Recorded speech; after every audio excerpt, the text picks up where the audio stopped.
tinapay na kulog sa aton nga tanan. Mga kabutang Papan Kristo ang simbahan, siguro makikita natin, ikalapulong kagwalo nga Domingong San Katuigan. Tapos ginhimulo Saint John Mary Vianney or Saint John Baptist Marie Vianney Sunday. Kaya ang ito ng pagturono sa mga kapadian. Mga kabutang Papan Kristo, as the picture, wala ito makikita. Ang atong topic na sa Ebanghelyo, the multiplication of bread. Wala ito makikita, Iso Kristo, may duhang isda, tili mga tinapay, may isang lalaki nga naghatag. Ano ba ang hitabo sila nga multiplication of bread? Karoon ko nga kamo mismo mag-participate in understanding and in reflecting on the gospel. Gada-gada ko kaliputay nga reflection on the gospel. Pero karoon ko, ano ba ang nahitabo? Okay. Anak ko kanina ginbasa Bisaya adto, waray-waray. Amo ini in Matthew chapter 14, verse 15. Masala na ini. When it was evening, the disciples approached him and said, kasi nakagtumanira, nagbibidawali man Iso Kristo, nagkadaw pa mga tao. This is a deserted place. Kasi kung wala ini katawo-tawo, disyerto, and it is already late. Dismiss the crowds. Kasi mga apostoles, nagsaya ka ni Iso Kristo, paulian nato nila. So that they can go to the villages and buy food for themselves.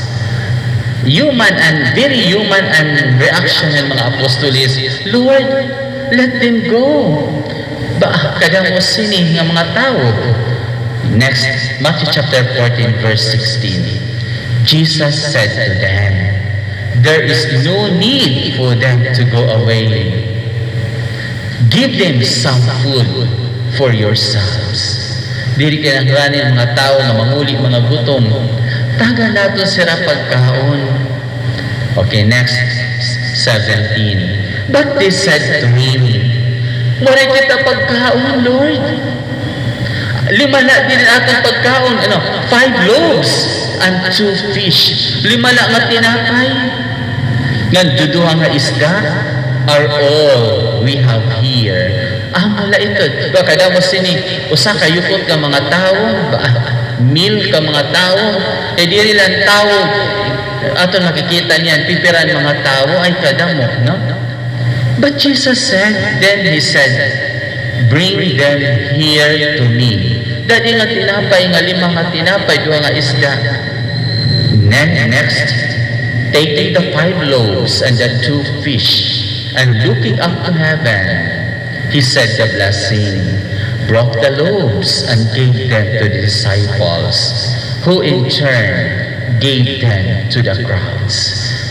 Mamahil 5 lang ang tinapay, imbidisyon ni Iso Kristo sa panghatag, pinit-pinit, pero talagod tigadlad, tilaw-tilaw. Then next, they all ate and were satisfied. They picked up the fragments left over, 12 weaker baskets full. Hello? Nga tanan nagkabubusog. Pero, nakasobra parang 2 o 12 kakanastro nga pagkaon. Palapaka dato ni Iso Kristo. Diba? Pipira, wala ko rin butang din na kay bangin balipong kang pagbinasa.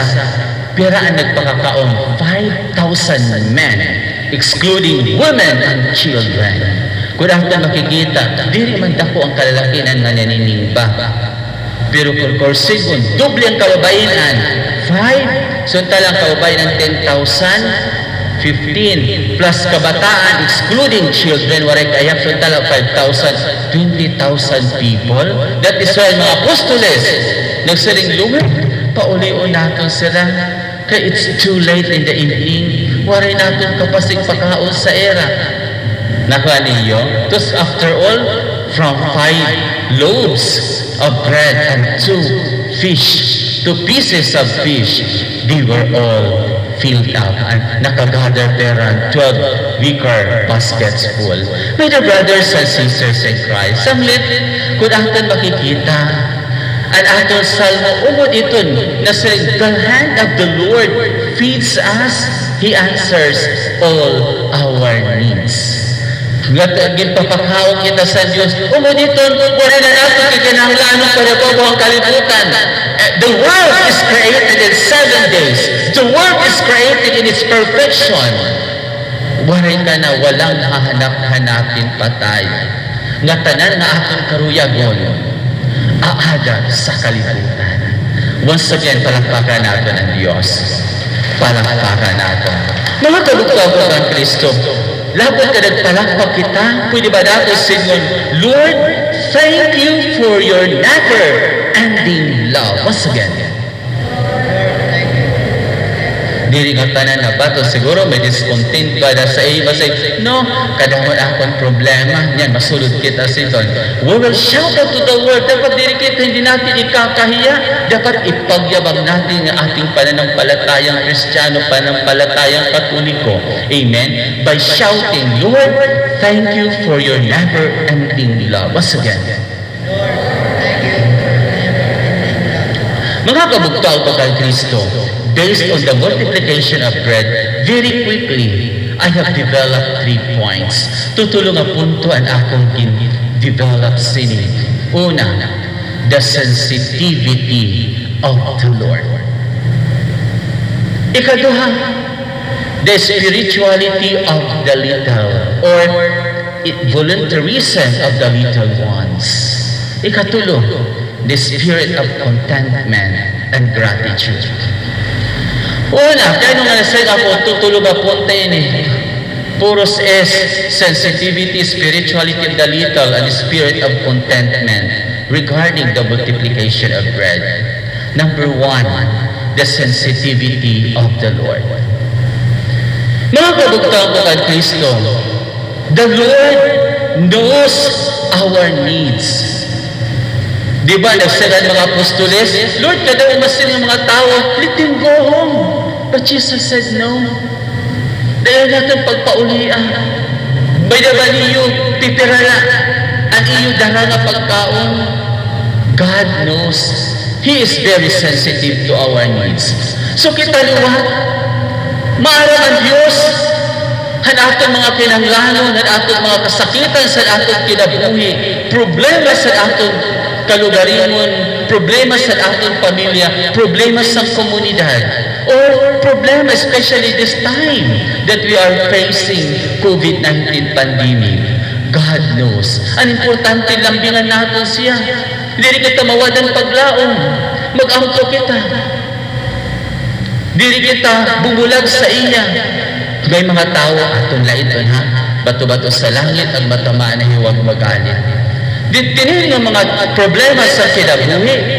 May mga tao di question the credibility of God. Masaring niya, why God allow these things to happen unto me? Bakit ginaalaw ng Diyos na mangyari ito sa akin? Hindi mo tinanong, why are you allowing yourself to be succumbed by this pandemic, by this problem? Wari hindi mo pakianin, hindi mo kalugarimon. You question the credibility of God. Kung nagkasakit ay pagpasulan Diyos, pakianin, hindi mo kalugarimon. Are you faithful being a Christian? Kung nagkasakit ka, tinuyuan, di ba? Iniinom, nagsisinigarilyo, iniora-ora, basulon ang Diyos, nagkamay-ada diabetes ka, nagkamay-ada cancer. No. And you will say, Lord, kung may Diyos, bakit ako nagkaganito? Hindi na wari kasalanan ang Diyos, hindi mo anak ko nagpasaway. Lord, bakit ang aking anak napakabait ko naman? Hindi nakapagtapos ng pag-aaral. The question, the credibility of God. No, God is God, our Lord and our Savior. The Lord is very sensitive to our needs. Yes or no? Palakpakan natin o ang Diyos. Ikaduha, nan-anay ako na itabo because Because the spirituality of the little, kung aking makikita, kung ang mga apostoles, naging selfish lang na kalugaringon, wala namon bread, wala namon pagkaon, masaynguntan mga apostol, oy, managad ini, wala namon salin. But the apostles, they offered, Lord, ahadigan, medagad ihapon namon. Miracle is started from the 5 loaves and 2 pieces of bread. Mga kabugtang ko kang Kristo, do we want miracles to happen in ourselves, in our family? Masigit ay yes. Pero ang tanong, may panahon ka ba para kay Kristo? Ay nako, nagpinangaro lang kita milagro, pero wala kita time. Aton la. Bisan nga ni kada mo sang tao, although kalbayog ha, I am proud to be kalbayog. Although I'm not a kalbayog nun, I am proud to be here. Ten tao naninimba pa. Pero damo liwat sa iyo mga kababayan, mga halot maghatag at ira panahon, bisan lang 2 ka oras kada semana. And the question, Lord, nasaan ka? Hindi ka man lamang nagdadasal pagkagising sa umaga. You acknowledge the mightiness of God, the majesty. You question, kahalot natin maghatag diri nga tanan. Ha? Nagpapalakpak na sa iyo, nagsimba kami. Napalakpakan yung kalugaringon. Diba? So, amayton, the spirituality of the little ones, bisan ining akon, the littleness that I have can contribute for a peaceful world. Everything. But may little Spanish saying na nasaring, todo camino por mas largo que sea, comienza por un pequeño paso. Kung ako a long journey, it starts with a single step. The multiplication of bread happens, it started with the 5 loaves of bread and 2 pieces of bread. Amulat ba sa milagro na ning bakam? Badaw kung di waray kam luwat, ang pakulat pag hinumili, makuri pag minisa kung waray kam. Yes, Lord. Next, the spirit of contentment and gratitude, thanksgiving to the Lord. Ang mga apostoles, nagkontento sila. Lord, we are grateful, hiningay mo pagkaon na di sa amin. Kontento na kami. Nga di dasin era contentment, manira joy. Nga nagsulwa ka pa ang grasya. Di ba? Contented yung bendisyon ni Iso Cristo, yung mga tinapay. Hindi katapos, hindi pag-aol, nagsobra pa. Mga kabugtoan ko kan Kristo, pwede dapat pakianan aton kalugaringon. Pero magkataganin may mga saying tidak na karuyag ko. Kasi danay kita ha. Bisan ako, sometimes we are not contented for what we have, for who we are, who you are. Daman, dili kita kontento aton kidabuhi. Pero pwede din mga quotations. Karikula para mamalandong kita apyak siton. Nasirin. It is that being out of hills that makes a man discontented. It is being out of heart. To be contented is to be good friends with you, with yourself. Nagsobran akong pagtime. Basahalan, it is that being out of hills that makes a man discontented. It is being out of heart.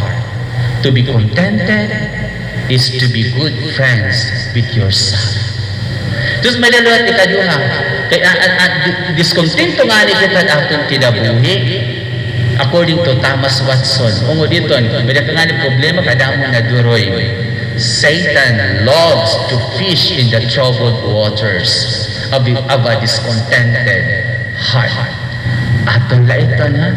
May mag-asawa nga ni nag-away, oy, mamibiling ang yawa, masulod. Diba? Magbubulag. Why? Nalilipay ang yawa. O bisa din ang mag-asawa, ka-opisina, baro nga, nagdebate ka man imo manager, ikaw ang kala, ay, kada mo na duroy, burug banggaon ka. Why?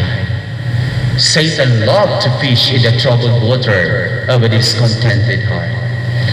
Next, meditate nila. A grateful person is rich in contentment and an ungrateful person suffers in the poverty of endless discontentment. Once na diri ka grateful, mamamatay ka na lang. Diri ka laghapon, malipayon sa imo kinabuhi. Yes or no? Pag ikaw, kontento ka for who you are, for what you have, ay nako, tikang yan na, malipayon ka. Mga kabugtang ko kan Kristo, pagtapos sa akong pamalandong, I believe that we are all Christians. We are all followers of Jesus. Jesus is very sensitive to the needs of others. Jesus is an ebanghelyo, the spirituality of little ones, and the spirit of contentment and ebanghelyo. Pagkana nata atong kalugaringon. Siguro, ini nga pakiana, apyak sini, ha? Okay. Am I sensitive to the needs of others? Ba? Walang ibang makakasagot, ikaw lang. Ako lang. Am I willing to volunteer in the littleness of my life? The little thing that I can do, my time, am I willing to volunteer that for the greater glory of God?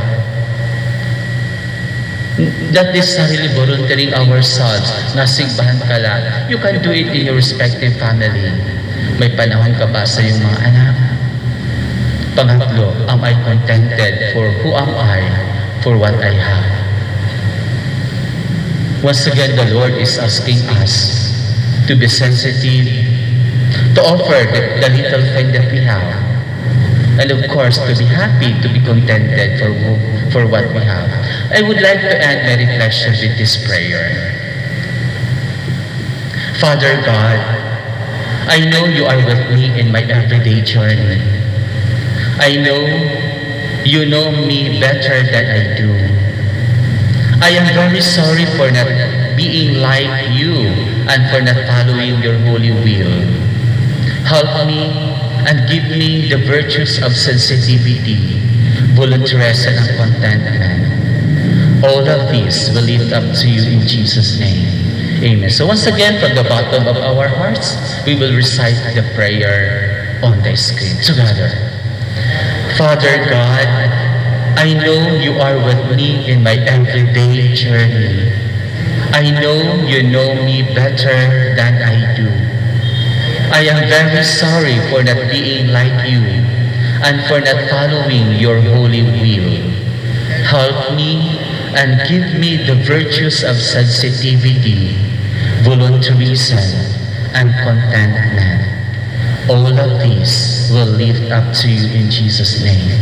Amen. Please all rise.